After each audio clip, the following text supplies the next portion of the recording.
In the final book of the Bible, the Apostle John is given a vision unlike any other, a revelation that pulls back the veil between the earthly world and the unseen realm. In this vision, history is not merely a chain of human events. It is a stage where spiritual forces move, where heaven and earth echo with conflict, and where the struggle behind every age is revealed in symbols of breathtaking scale. Revelation chapter 12 opens with a sign in heaven, a scene filled with meaning and awe. John sees a radiant woman, clothed with the sun, with the moon beneath her feet, and a crown of 12 stars upon her head. She appears as a figure of destiny, representing the people of God across the ages, the covenant story unfolding through time. She is shown in travail, bringing forth what will be opposed, because whenever God's purpose enters the world, darkness rises to challenge it. Then John sees another sign, a great red dragon, vast and terrifying, a creature formed in the language of apocalypse. It is not merely an animal, but an embodiment of ancient evil. Its presence is cosmic, its power seemingly overwhelming, and its posture is one of hatred toward all that God intends. The dragon's tail sweeps across the heavens, casting down stars, a symbol of disruption and rebellion, as though even the heavenly order is shaken by its defiance. The dragon positions itself before the woman, waiting to destroy the child she is about to bring forth. The message is clear.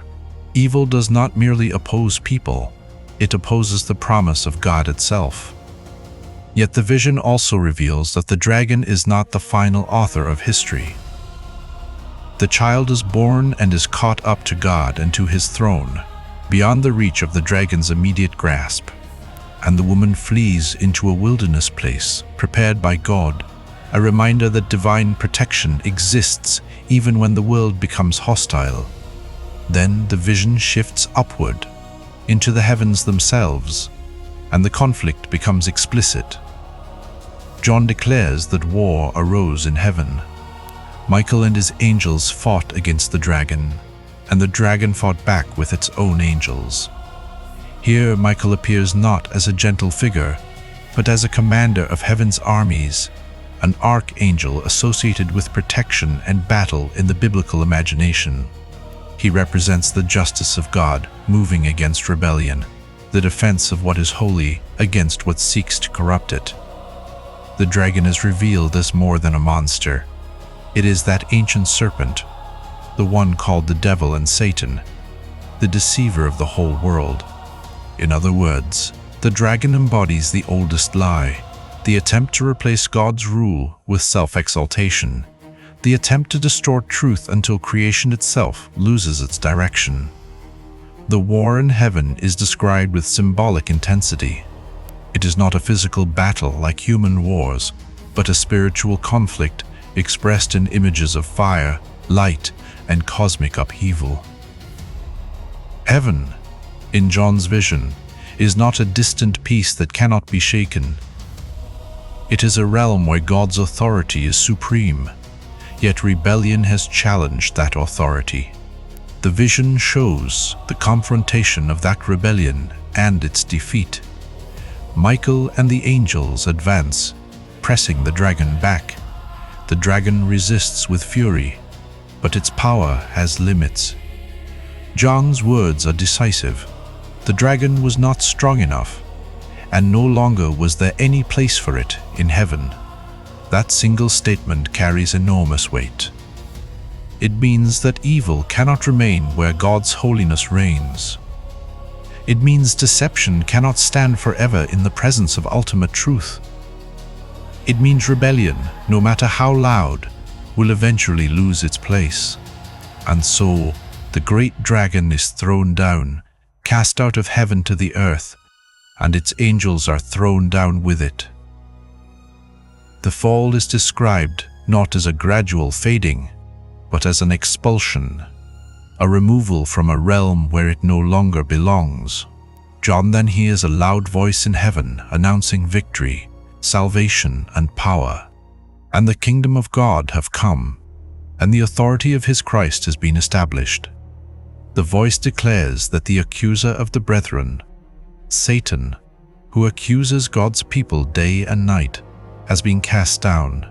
In this vision, Satan is portrayed as an accuser, a voice that condemns, a presence that seeks to destroy through relentless accusation. Yet the proclamation in heaven declares that this accusation has been defeated, and it points to the means of victory. They overcame him by the blood of the Lamb and by the word of their testimony, and they did not love their lives even unto death. The vision connects cosmic war to human faithfulness. The war in heaven is not merely a spectacle. It has implications for the suffering and endurance of God's people on earth. The dragon is cast down, but it is not silent. It comes down with great wrath, knowing its time is short. In apocalyptic language, this means that evil, though doomed, often becomes more furious when it knows defeat is inevitable. The dragon turns its hatred toward the woman, the covenant people, and the vision describes a flight into the wilderness again, an echo of Exodus themes, of God providing refuge in harsh places, of survival by divine protection rather than human strength. The woman is given wings like a great eagle, a symbol of swift deliverance, and she is carried to a place prepared where she is nourished for a time. The dragon, enraged, pursues. In a striking image, it releases a flood from its mouth to sweep the woman away. This flood symbolizes overwhelming oppression, propaganda, violence, persecution, chaos, anything that tries to drown faith and erase covenant identity. But the earth itself responds. The earth opens and swallows the flood, neutralizing the dragon's attempt. The vision suggests that God can use creation itself, history itself, and unexpected forces to protect his people. What is meant to destroy becomes contained. What is meant to erase becomes absorbed and silenced. Yet the dragon does not give up. It stands enraged, and it makes war on the rest of the woman's offspring, those who keep the commandments of God and hold to the testimony of Jesus. In other words, the conflict continues in the world. The war in heaven has been decided, but the consequences unfold across time. Revelation 12 does not present evil as equal to God. The dragon is mighty, but it is not sovereign. It rages, but it is not eternal. It deceives, but it is not truth. The vision's purpose is not to terrify believers into despair. Its purpose is to anchor them in a deeper reality, behind the chaos of the world. The kingdom of God is not fragile. The Lamb has conquered. The accuser has been cast down. And the endurance of God's people, even in suffering, is part of the story of victory. The imagery of Michael versus the dragon captures a timeless truth. Heaven is not indifferent to evil. God's justice confronts it. And though evil may appear strong in the present age, it is ultimately outmatched by divine authority. Michael, as commander, is a symbol of heaven's defense. The dragon, as deceiver, is a symbol of evil's strategy. It cannot create. It can only distort. It cannot give life. It can only threaten it. It cannot rule in righteousness. It can only accuse and rage. The casting down of the dragon reveals the limits of evil. It reveals that evil's home is not heaven. It has no rightful place there. It reveals that the ultimate trajectory of history is not toward darkness, but toward the reign of God. For audiences across centuries, Revelation 12 has served as both warning and comfort.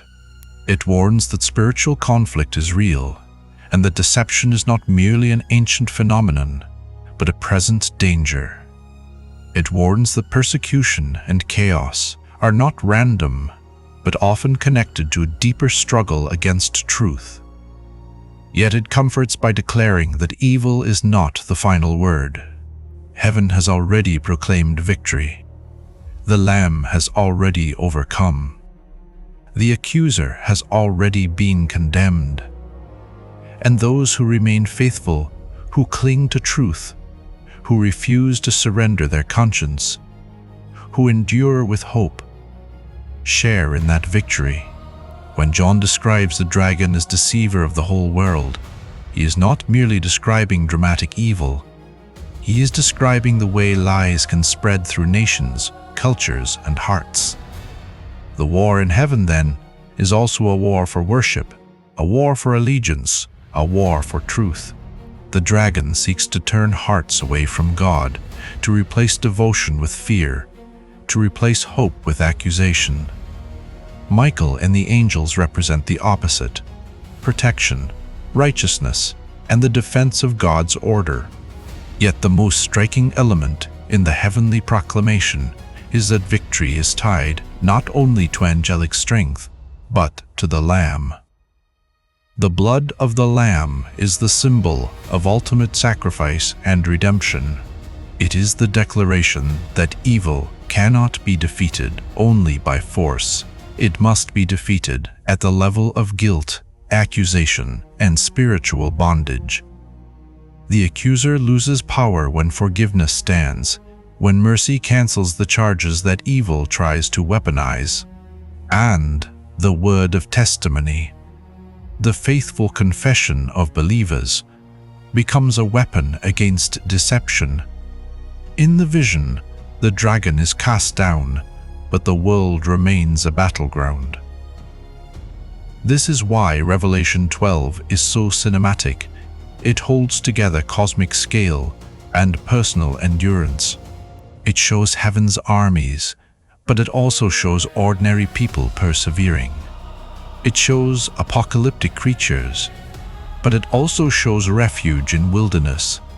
It shows a dragon's wrath, but it also shows the earth swallowing the flood. It is a chapter built on contrast: light versus darkness, truth versus deception, accusation versus testimony, wrath versus protection. And it ends not with the dragon's triumph, but with its frustration, its rage redirected toward those who refuse to bow. That final image is a reminder that the story is moving somewhere. The dragon's time is short. Heaven has already declared the kingdom. It reveals what is hidden, that the world's chaos is not meaningless, that spiritual conflict does not surprise God, and that ultimate victory belongs to the one who sits upon the throne. In the war in heaven, Michael stands as a banner of divine justice, and the dragon stands as a symbol of doomed rebellion. The casting down is not the end of every struggle, but it is the turning point that assures believers that evil's grip is temporary. The vision invites the listener to see beyond the surface of the world, to recognize that faithfulness matters, that truth matters, that endurance matters. Because in the unseen realm, victory has already been proclaimed. And in the end, the dragon's roar will fade, but the kingdom of God will remain.